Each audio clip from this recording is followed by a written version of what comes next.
जिसका धर्म नहीं पता, जिसका ईमान नहीं पता, वो किस धर्म से है, वो कभी हिंदू के लिए कभी गोत्र बोलता है अपना, कभी वो मस्जिदों में जाकर नमाज पढ़ रहा हो। जो आदमी निकामा है वो निकामा ही रहता है, वो किसी भी काम का आदमी नहीं है, उसके बोल वचन बेकार है, कोई फायदा नहीं उसके बारे में बात करने का। वो पप्पू है और पप्पू था, पप्पू है और पप्पू ही रहेगा। योगी जी का बुलडोजर वैसे ही लोगों पर चलता है जो अपराधी हैं, देश के तोड़ने का काम करते हैं। आंध्र प्रदेश में सरकार ने एक फैसला लिया है कि अब मंदिरों के अंदर पुजारी, कर्मचारी और वहां दुकानें भी हिंदुओं की ही होंगी। मुसलमान भाई बहनों को देखें तो वहाँ अगर आप मस्जिद के आसपास देखते हैं तो वहाँ भी आपको यही सिस्टम मिलता है। तो क्यों नहीं हिंदुओं के जो मंदिर हैं उनके बाहर अगर ये इकोसिस्टम डेवलप होता है तो उसका स्वागत होना चाहिए। 56 इंच तो कायम रहेगा। विपक्ष के कहने से 56 इंच का सीना कम नहीं होने वाला है। देश ने विदेश भी 56 इंच के सीना को स्वीकारा है। हमारे साथ कुछ महिलाएं हैं, देश की शेरनियां हैं, जो कई मौकों पर ऐसे लोगों का मुंहतोड़ जवाब देने का काम करती है जो देश विरोधी हरकत करते हैं। मैं इनसे बातचीत करना चाहता हूं। आज जब योगी कहते हैं बटोगे तो कटोगे, एक रहोगे तो नेक रहोगे, तो क्या देश में एक बार फिर से कुछ ऐसी बैकडोर से साजिशें होने लगी हैं? कोई संविधान के नाम पर डरा रहा है, कोई आरक्षण के नाम पर डरा रहा है और उसी आधार पर योगी कुछ इशारा कर रहे हैं? देश में माहौल ये ऐसे हमेशा एलिमेंट आपको समाज में घूमते हुए मिलेंगे जो कहीं ना कहीं इन सारी चर्चाओं पे चर्चा करने की भी कोशिश करेंगे।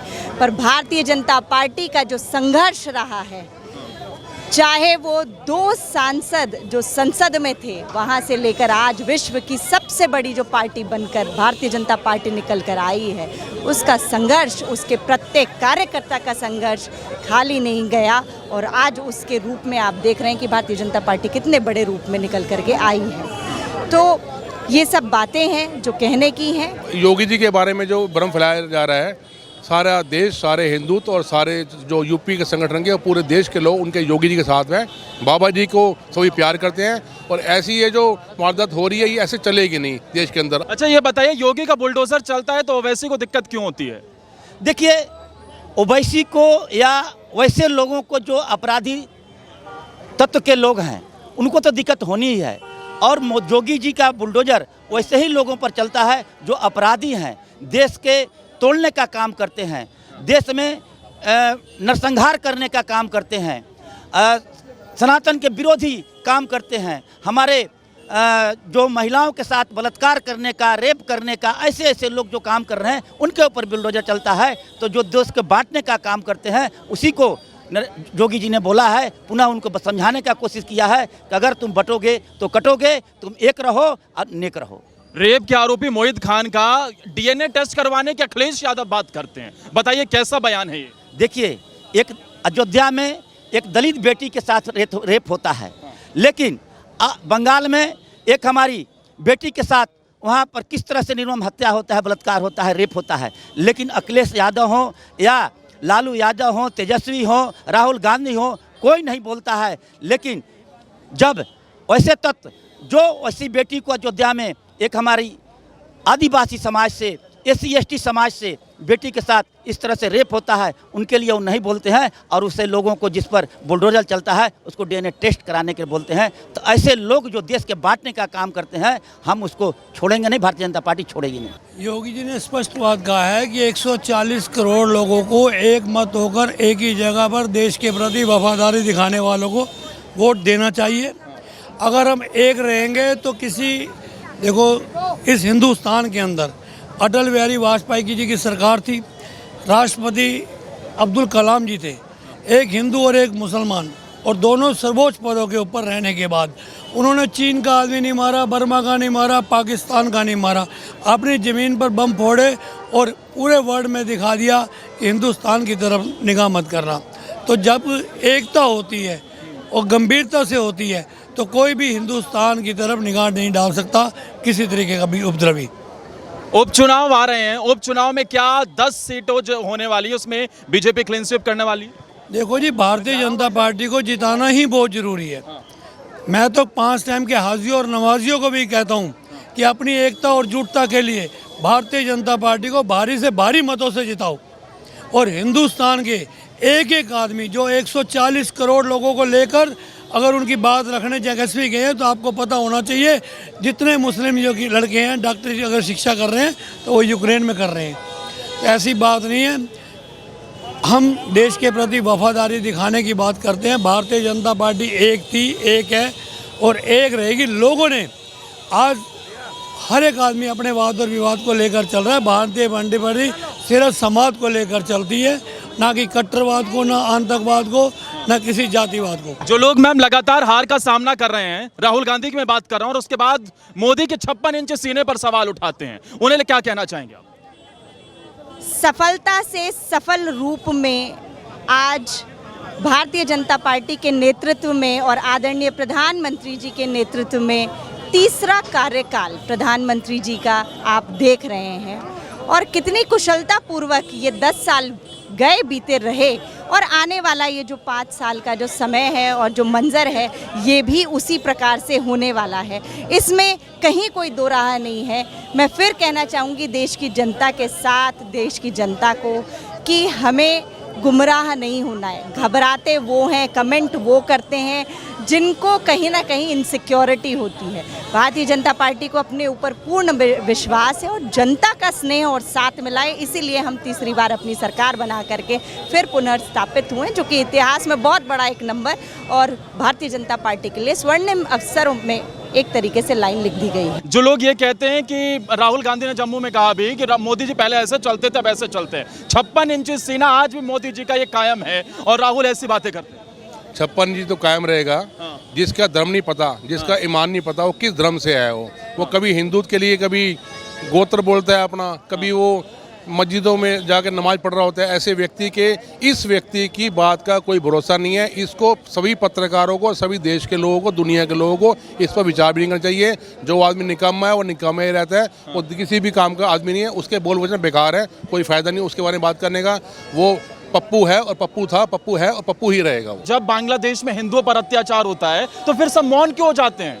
ये जो मौन वाला ग्रुप है ना, ये बड़ा खतरनाक ग्रुप है। ये जब हिंदू जब मरता है तो ये बोलते नहीं हैं। अगर एक भी दूसरे धर्म के किसी व्यक्ति पर अगर आँच आ जाए तो ये ऐसे इकट्ठे होते हैं जैसे इन्हीं के परिवार का कोई सदस्य गया है। तो बड़ा दुख का विषय है।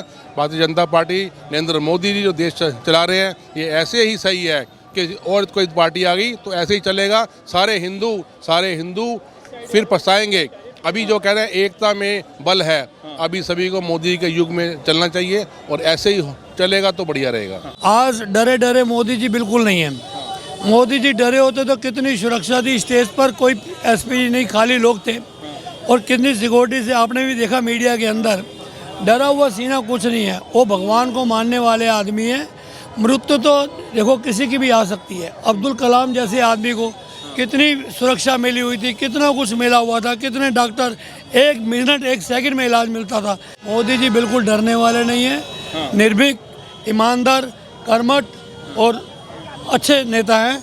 मैं आपको ये विश्वास दिलाता हूँ। विपक्ष है, विपक्ष का काम है, लेकिन हमारे नरेंद्र भाई मोदी जी का 56 इंच का सीना था और 56 इंच का सीना रहेगा। आज देश नहीं विदेश का सबसे बड़ा अगर लोकप्रिय कोई नेता है तो नरेंद्र भाई मोदी जी हैं। देश के सचिव प्रधानमंत्री नरेंद्र मोदी जी हैं। तो विपक्ष के कहने से 56 इंच का सीना कम नहीं होने वाला है। देश ने विदेश भी 56 इंच के सीना को स्वीकारा है। अच्छा, कुछ लोग तो यहाँ तक कहते हैं कि ये सरकार ज्यादा दिन चलेगी नहीं। तीसरी बार हमारी सरकार बनी है, पूर्ण बहुमत की एनडीए की सरकार है। उसका नेता हमारे देश के सबसे विदेश तक के लोकप्रिय नेता नरेंद्र भाई मोदी जी हैं। और आज मैम जब हम वो पीछे फिल्म देख रहे थे, प्रधानमंत्री नरेंद्र मोदी मंच पर बैठे थे, वहां ये कहा गया कि एक वक्त था जब देश में जाति के आधार पर बांटने की कोशिश हो रही थी। उस वक्त बीजेपी ने झंडा बुलंद किया और देश को एकजुट करने का काम किया। देखिए, आज का जो दिन है वो है संगठन का पर्व, जो कि सदस्यता अभियान के चलते आज हम सब भारतीय जनता पार्टी का परिवार यहाँ एकत्रित हुआ है।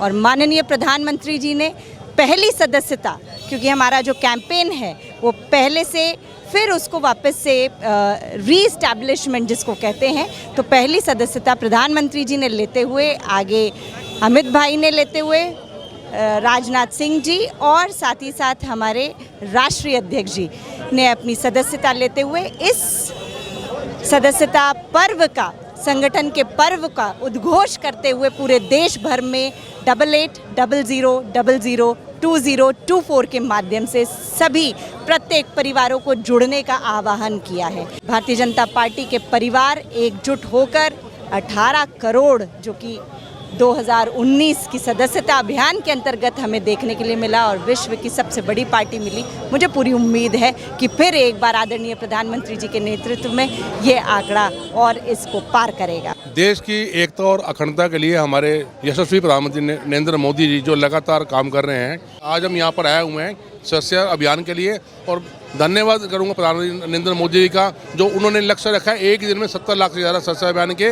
तो अभी मैंने अपना जब नंबर डाला तो मेरा नंबर है 68,000 नंबर। तो यहाँ बैठे बैठे 68,000 नंबर हमारा आ गया है। इसका मतलब लाखों लोग आज करेंगे और मोदी जी का युग चल रहा है और ये युग चलेगा। आंध्र प्रदेश में सरकार ने एक फैसला लिया है कि हम मंदिरों के अंदर पुजारी, कर्मचारी और वहां दुकानें भी हिंदुओं की ही होंगी। क्या इस तरीके का फैसला बाकी राज्यों में भी लागू होना चाहिए और उस फैसले को आप कैसे देखती हैं?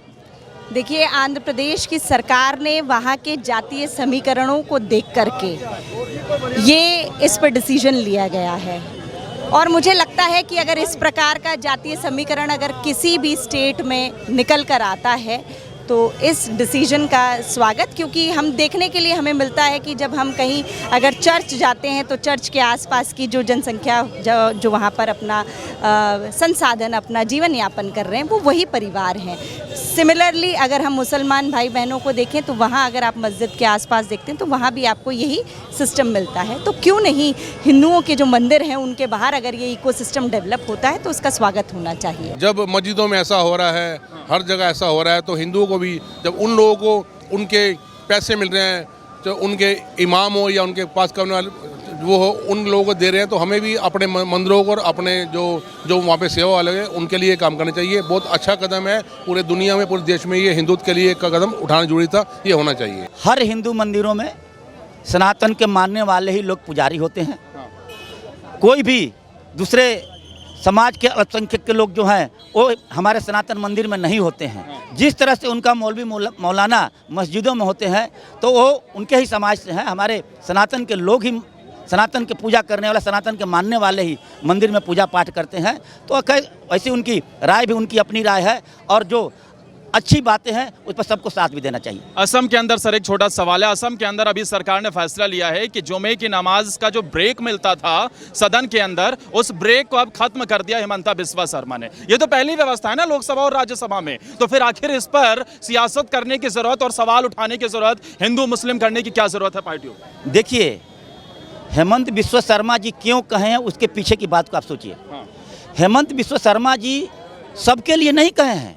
हेमंत बिस्वा शर्मा जी उनके लिए कहे हैं जो सरकारी पदों पर काम करते हैं, सरकारी नौकरियां करते हैं और शुक्रवार के नमाज के लिए 2 घंटे का ब्रेक करके जाते हैं, जिससे काम में बाधाएं उत्पन्न होती है। तो जो लोग खाली बैठे हैं, जो घर में हैं, जाकर नमाज पढ़ें। लेकिन जो लोग काम कर रहे हैं, जो उनके 1-1 घंटे के हिसाब से उनको पैसे मिल रहे हैं, सरकार उसको पैसा दे रही है, 2 घंटा जा करके नमाज पढ़ने के नाम पर छुट्टियां मनाने का काम कर रहे हैं। इसके लिए उन्होंने बोला है कि काम बाधा हो रही है, इसको खत्म किया जाए और जिसको नमाज पढ़ना है घर बैठे जाकर नमाज पढ़ें, उनके लिए रोक नहीं लगाए हैं।